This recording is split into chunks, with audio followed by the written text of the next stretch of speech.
Welcome back to our YouTube channel Safalta Setu Gopalganj. आज के हम इस वीडियो में क्लास 10th का फिजिक्स का जो 4th चैप्टर है इलेक्ट्रिक करंट विद्युत धारा, उसका सब्जेक्टिव क्वेश्चन लेकर आए हैं।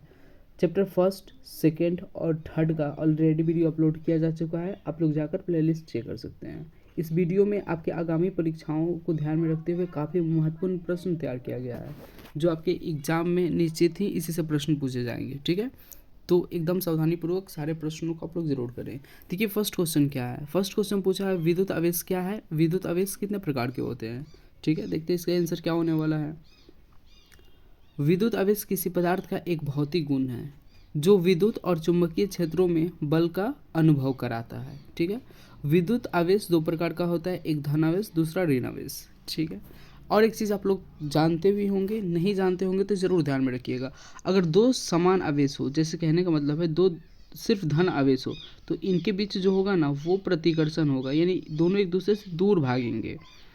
ठीक है, या फिर दो ऋण आवेश हो तब भी इनके बीच क्या होगा, प्रतिकर्षण होगा, दोनों एक दूसरे से दूर भागेंगे। अगर असमान आवेश हो, यानी एक धन आवेश दूसरा ऋण आवेश हो, तो इनके बीच आकर्षण होगा, दोनों एक दूसरे के पास आएंगे। ठीक है, तो इस चीज़ को भी आप लोग ध्यान रखेंगे।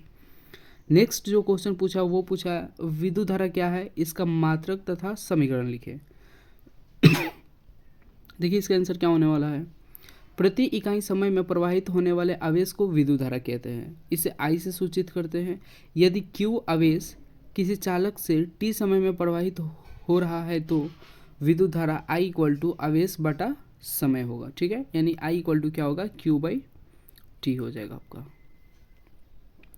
इसका मात्रक कूलॉम प्रति सेकेंड और एम्पियर होता है। जैसे यहाँ आवेश का मात्रक क्या हो गया, कूलॉम, और बटे में क्या, समय का मात्रक क्या होता है, सेकेंड।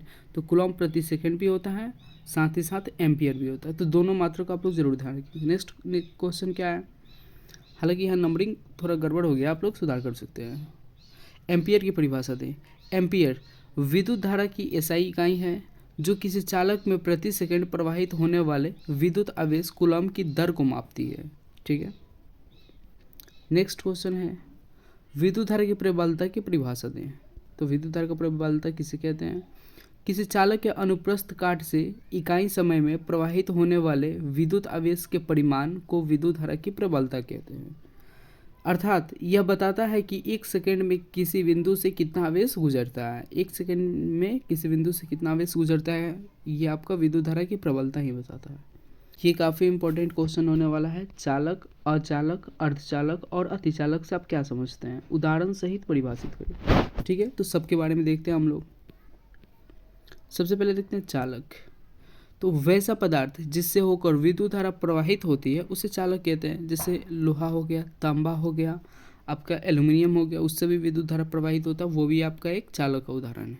अचालक वैसा पदार्थ जिससे होकर विद्युत धारा प्रवाहित नहीं होती है उसे अचालक कहते हैं। जैसे ऊन हो गया, सूती धागे हो गया, एबोनाइट की छड़ हो गया, ये सब आपका अचालक का उदाहरण है, इससे होकर विद्युत धारा प्रवाहित नहीं होता है।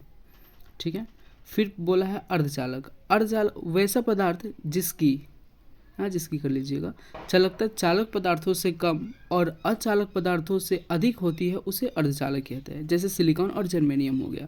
ठीक है, यानी कोई भी चालक पदार्थ हो गया, जैसे हम उदाहरण लेते हैं तांबा कहीं, ठीक है, और कोई अचालक पदार्थ हो गया, जैसे हम ले लिए ऊन का उदाहरण, तो इसका जो अर्धचालक का चालकता होगा वो इससे कम होगा, किससे, कॉपर से, और ऊन से क्या होगा, अधिक होगा, यानी इन दोनों के मध्य में पाया जाएगा। ठीक है, इसकी चालकता, वही चीज़ बोला है। नेक्स्ट बोला है अतिचालक। अतिचालक ऐसे पदार्थ हैं जिनमें निम्न ताप पर धारा प्रवाहित करने पर बिना प्रतिरोध के, अर्थात बिना ऊर्जा क्षय के धारा बहती रहती है। जैसे बेरियम और लिथियम से बना सेरामिक में देखने को आपको मिलेगा। ठीक है,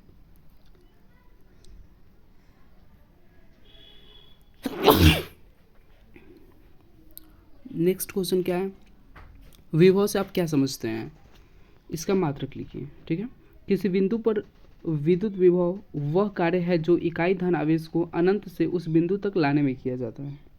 इसका ऐसा ही मात्रक वोल्ट, जिसे V से सूचित करते हैं, वो होता है। ठीक है, नेक्स्ट क्वेश्चन क्या है, ओम का नियम को लिखें। ये तो भाई बहुत इंपॉर्टेंट क्वेश्चन है, VVI कर लीजिएगा, क्योंकि लगभग हर साल पूछता ही पूछता है ये क्वेश्चन आपको। ठीक है, देखिए ओम का नियम होता क्या है, यदि किसी चालक के ताप में परिवर्तन नहीं किया जाए, अर्थात जो ताप हो वो अचर हो, तो उसमें प्रवाहित विद्युत धारा उसके सिरों के बीच आरोपित विभवांतर के समानुपाती होता है।